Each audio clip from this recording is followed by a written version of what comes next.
In Revenge of the Sith, Palpatine manipulates Anakin into killing Mace Windu and joins him as a Sith Lord. However, what if Palpatine took an alternate route and killed both Mace Windu and Anakin Skywalker? Windu has just bested Palpatine in combat and points his saber at his throat. Anakin joins the fray and Palpatine begins his manipulation, telling Anakin he knew it would come to this and that the Jedi were taking over. He begs for Anakin's help with the illusion that he can save his wife from imminent death. Windu proclaims he will kill the Sith Lord, but Anakin tells him no.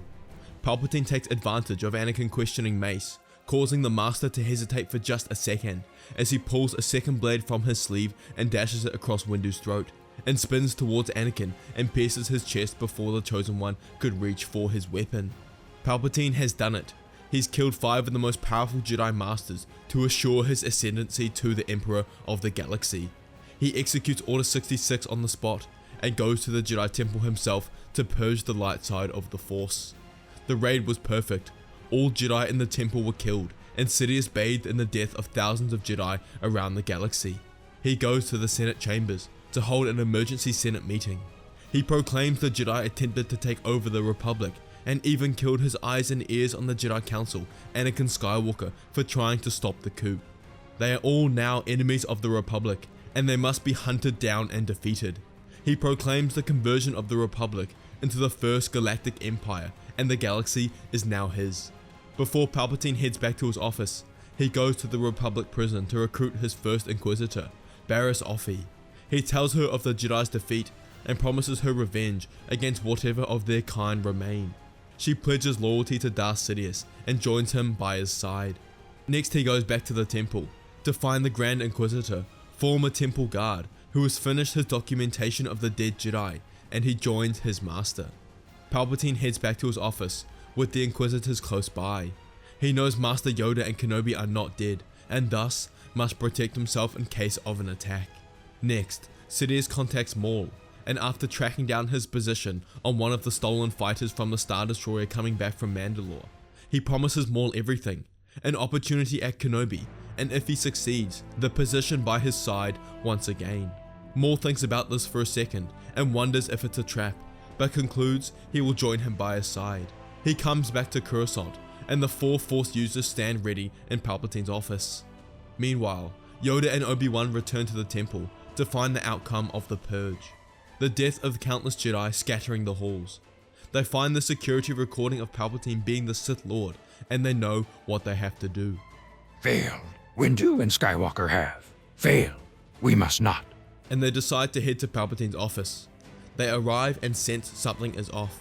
He is not alone, and when they enter, they look upon the fallen Jedi, Barriss Offee, the Grand Inquisitor, but also Kenobi's rival, Darth Maul. The fight is going to be harder than they thought. They engage in a fierce battle, Yoda taking on Sidious whilst Kenobi has to deal with the other 3. Obi-Wan, the Master of Defense, holds his own in battle, frustrating the revenge-hungry enemies and finding opportunities to attack.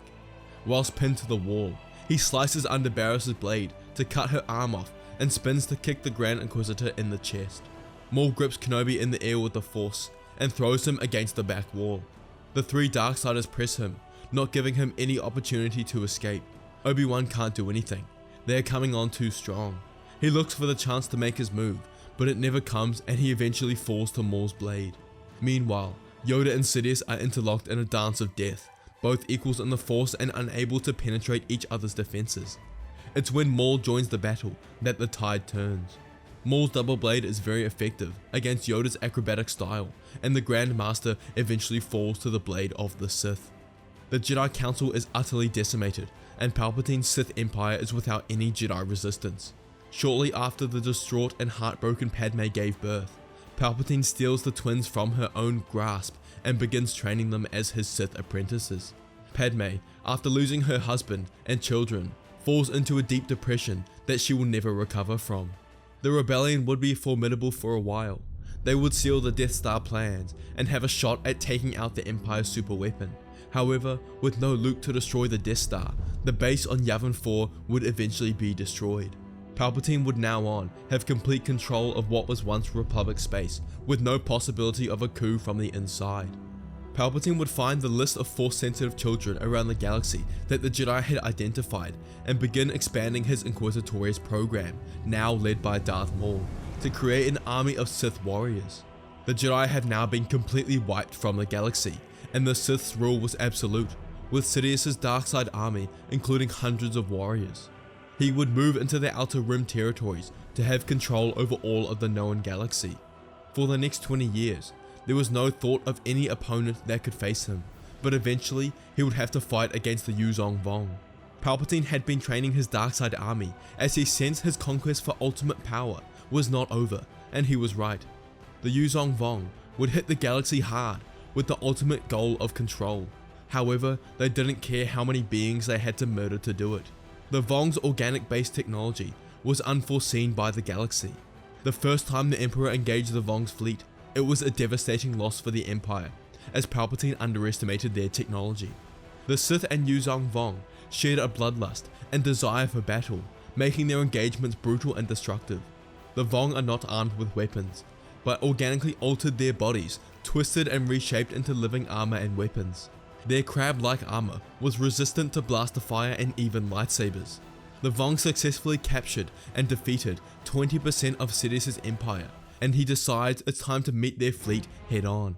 Sidious exits hyperspace with his entire fleet opposite the Vong's forces, with Luke and Leia commanding a section of the army on either side. Ships of Sith warriors begin chanting, deploying Sith sorcery, a ghastly and ancient art, conjuring force storms across the battlefield to weaken the Vong before the battle even begins.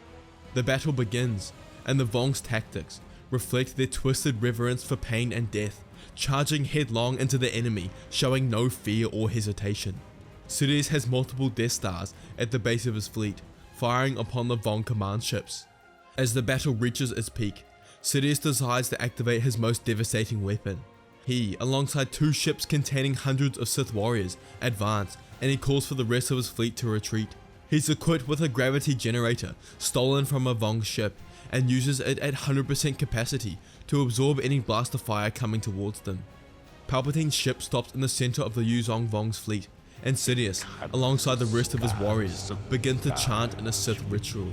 In an unthinkable act of sacrifice, Sidious finalizes his thought bomb, taking the life of all his warriors in the ships either side of him, and they crumble to ash, with their life essence fueling a devastating shockwave that tears through the entire Vong fleet. Their warships crumble, and mutated warriors inside are reduced to mere dust. This horrific act leaves a void in the battlefield, both physically and in the Force, as the lives of millions are extinguished in an instant. Sidious sacrificed half his Sith warriors to defeat the Yuuzhan Vong, but it was worth it. The Vong was the biggest threat the known galaxy has ever seen, and only Palpatine as its leader could defeat it. However, in the unknown regions, a group had been secretly observing and studying Palpatine's empire, and with the defeat of half of his Sith, he is finally vulnerable, and the lost tribe of the Sith prepare to strike him down. If you enjoyed this video, consider becoming a channel member for $1 a month to see sneak peeks at video ideas and thumbnails. Let me know if you want a part 2, make sure to check out the rest of my videos, and I'll see you all next time.